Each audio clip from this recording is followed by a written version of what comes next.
Awe-inspiring when you go out to the middle of the salt and you're in the middle of this very flat white expanse, and I am pretty sure everyone that goes out there is taken aback with how special it is.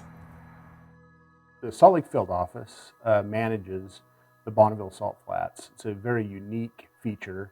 It has a number of different uses, including potash extraction, also the world-famous speed racing. The BLM became aware and was informed that the salt crust, the layer that the racers use to run their vehicles on, had diminished. In the 90s, it was pretty evident that the salt flats were losing salt crust and salt volume. And that was a great concern to the BLM, and we've spent quite a bit of time forming and getting together some stakeholders. Here in the BLM, we practice adaptive management, and when we get new information in, we have to figure out what's the best course of action. There was a proposal put together to conduct what we call the Salt Laydown Project. The stakeholders include the state of Utah, Utah Geological Survey, the University of Utah and their geology department. A number of the racing community include Save the Salt. We've also included Intrepid Potash, the potash extraction company out there. So every year, Intrepid Potash, they take salt from their evaporation ponds south of Interstate 80 and mix it back with water and put it into a brine solution, and they pump it out onto the salt flats. And the goal of that project was really to reverse the decline in the salt crust that we've been seeing. But one of the things we've noticed over the last 20 years is we really haven't seen a reversal of the salt crust, more so as kind of a maintenance of what salt we do have. Those observations have prompted more questions. Potash is a potassium salt. The brines that they harvest that are, under the Bonneville Salt Flats have a number of different types of salt. One being sodium chloride, which is your normal table salt, but also potassium chloride. They extract that brine and they progressively evaporate it and harvest the potassium out of there.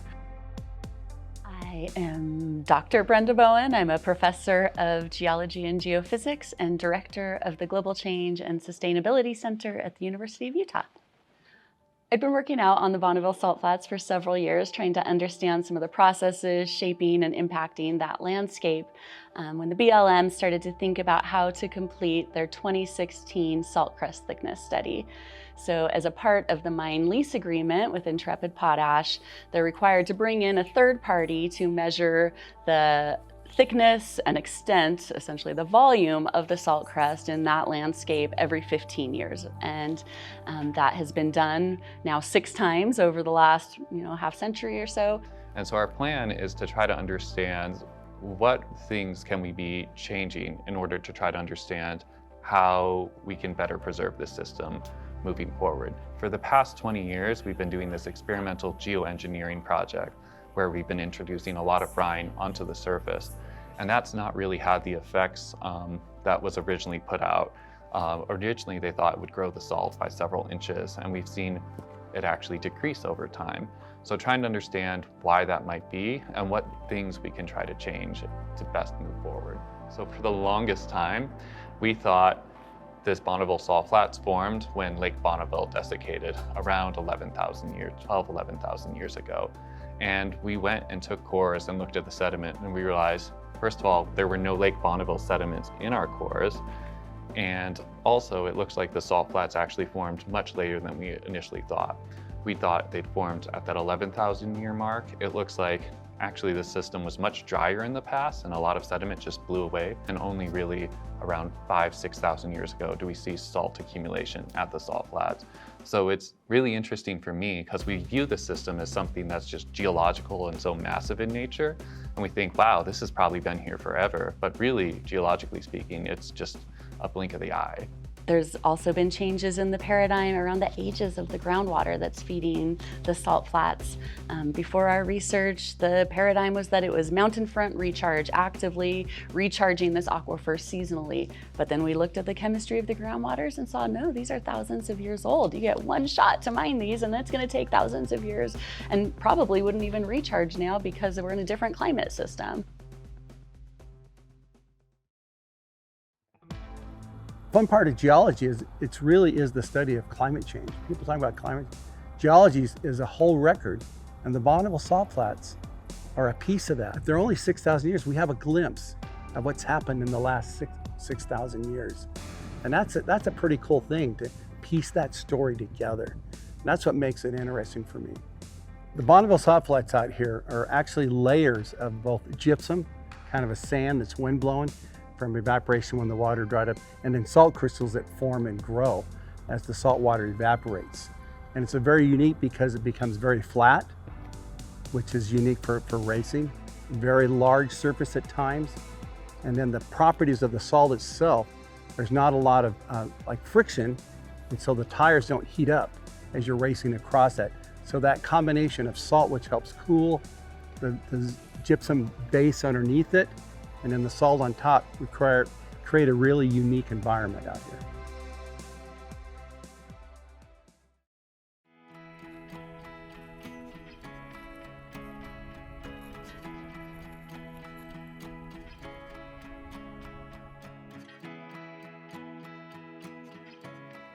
We're only about 4 miles outside of Wendover on the Nevada-Utah border here.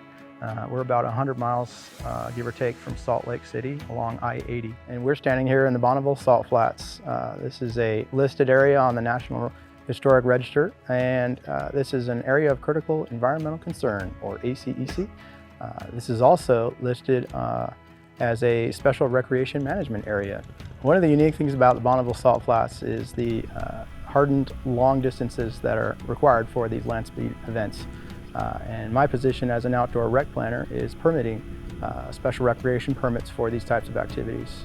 Commercial use is permitted by the BLM as a way to return funds generated on public lands as a fair return for the American public. Events like these often gather 15,000 people or more over the course of a week every year.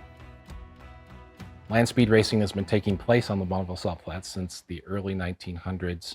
And when the BLM came to be, took over management of that area and has been managing those events ever since. It slowly became more popular when people started going fast, and different engines and car companies, manufacturers became part of it, and everybody realized, hey, we can go faster with a Hemi now or a Chevy instead of a flathead V8 Ford. The SETA BNI are pretty much promoters of land speed racing. We come to Bonneville twice a year for 5 miles of timed miles versus 1 mile and 3/10 like we do in California. We promote this type of racing because we want to be the elite and the fastest and the best wheel-driven organization in the world. And that type of use has actually led to it becoming registered as a National Historic Place. In the 1970s is when it achieved that designation. So it has a pretty prominent historical significance there, but as well as other activities such as filming.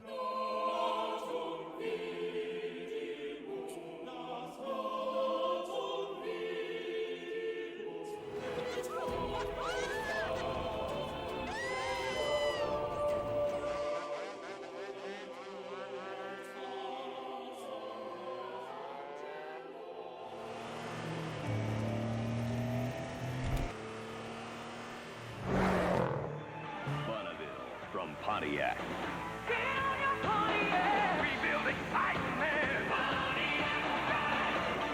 The Bonneville Salt Flats mean a lot to a lot of different groups, not just the land speed racers, but also just the public in general. We've seen a huge increase in visitation and use really over the last few years of people just wanting to go out and see such a unique landscape. So the issue at hand when you engage all the parties, the Racing Association, they want a bigger salt pan. They want a longer track. And over the last, over 100 years, the salt flats, they grow a little and they shrink a little. And so the question that we're trying to understand, the question we're trying to answer is why? And is there anything that we, at both the federal and the state level, and this is why we need to engage the BLM, but we have an interest because people want to come here. How do we design a program to figure out, could we grow salt? In addition, the forces of nature are causing it to shrink. Now, whether you want to call it on climate change or a change in rainfall or more wind or less wind, we're not sure that we fully understand that yet. Thinking about, the larger mission of the Bonneville Salt Flats, there's so many needs for it. I really appreciate the nature, and so I think there's a dichotomy there where, I would love for it to remain untouched, but at the same time, I love that we're able to come out here and experience it. As far as all the discussions and the trade-offs that are going on, I try not to get too involved. At this point, I'm still learning about land speed racing and learning about the salt flats since I've only been here a few times before. But I understand that it's a really hard place to manage because there is so much value to it from so many different perspectives. And so I just try to balance all that. And, as long as we get to keep doing what we're doing, then I'm happy with the way that it's being managed.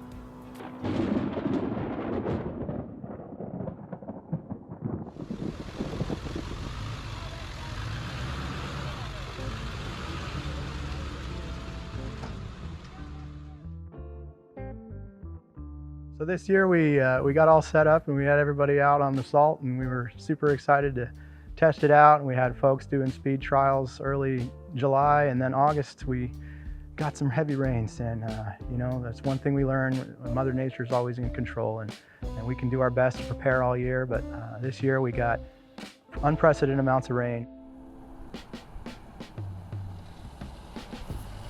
I've been coming here with a race car since the late 1980s. And I'm actually a live member of the Bonneville 200 mile per hour club, which I entered in 2012 at a speed of 245 miles per hour. Well, it's one of the last places where you can go as fast as you can go without any barriers or streets or people or anything. I mean, it's just wide open.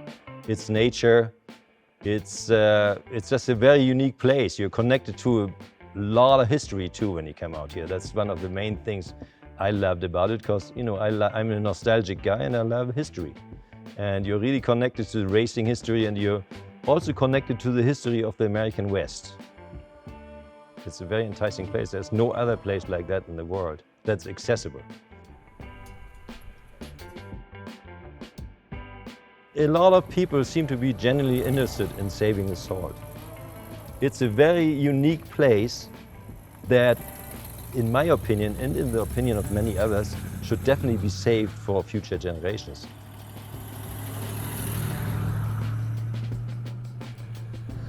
Somehow the salt has diminished into inches or even less than an inch in places. So some groups like Save the Salt came along to try and do things better and work with sciences and other companies, the BLM or whatnot, just to make this natural wonder of the world survive and last. Looking into the salt, there's mining companies, there's scientists and everybody writing papers and trying to figure out how it works and why it works the way it does. And we all try to collaborate and do whatever it takes to make it live long. The science that we are doing is really important in understanding how this landscape responds to environmental changes, to perturbations, to extraction, to land use. And while it will never provide an answer as to what should be done, it gives us the information to make well-informed decisions. So we know that it will flood occasionally, and to be prepared for that seasonal flood coming in, right? It's not going to be this dry, flat surface. And I think the science and the looking at it over long time scales really puts the current time in a perspective, right? We can see over the last few thousands of years how it's changed. So why would we expect it to stay static now? It's not going to. It's going to keep changing in response to all of these things happening. Outside partners are critical for the BLM to be able to do our job. I mean, we can't possibly do all the things that we need to do ourselves, especially gather the information and perform the critical research that we need in order to make the decisions. Without science, I think that we would run into challenges with doing more harm on the salt rather than restoring the salt. We'd also wouldn't have really a good idea of what to do next or where to go next. And we really feel that the science is evolving on the salt flats to help us make good decisions, sound management decisions on what type of proposals to consider and authorize. I'm a big fan of saying that sound science leads to sound policy. And so our goal in cooperating with the BLM is to make sure that they get really good science from us so they can make really good decisions that are not so much affect, but to the benefit of everybody that wants to come out here and be part of the salt flats. Having sound science and sound data, not only is it useful in informing your management decisions, but also it gives it a lot of credibility and a lot of standing. So if somebody were to challenge your decision, if it's based in sound science and sound data, there's really not much you can do to argue that. I'd say that one thing that keeps us going is hearing back from our participants and our spectators and our American public. That's the best thing we can do, is serve them and be that force that can take these events and spearhead forward and drive on to be the next community and next community events and the next chapter. And luckily there's a lot of different parties involved in it that want to research more where the salt is going and what's happening to the salt. And I'm all for it. I'm going to go out to the salt flats in about 2 weeks, and I'm super excited to see what that data has in store and begin interpreting it and trying to see what the stories are that are hidden within it. To have a feature such as the Bonneville Salt Flats that means a lot not only to the country but to the world is pretty special. Well, the Bonneville Salt Flats is very important to me. I've been coming out here since I was 3 years old. My dad was in charge of it. He set everything up. I learned from him. I learned to drive here. If the miners would say we're going to stop pulling potash out, would it make a difference? If we were to say, if our study says you need to lay down salt at a different time of year, could that come into play? If we were to say to the racers, if you don't race every other year. So those are questions that the science can probably help us answer, because it will tell us what the role is. The BLM hires specialists, and they would love to go out and spend their time doing research. But we all know that we have other jobs to do in the Bureau of Land Management. And so that is why it's so important to have the partnership with the research institutions and other entities to do the research and have their research peer reviewed is super important for the decision-making process that the BLM has to do.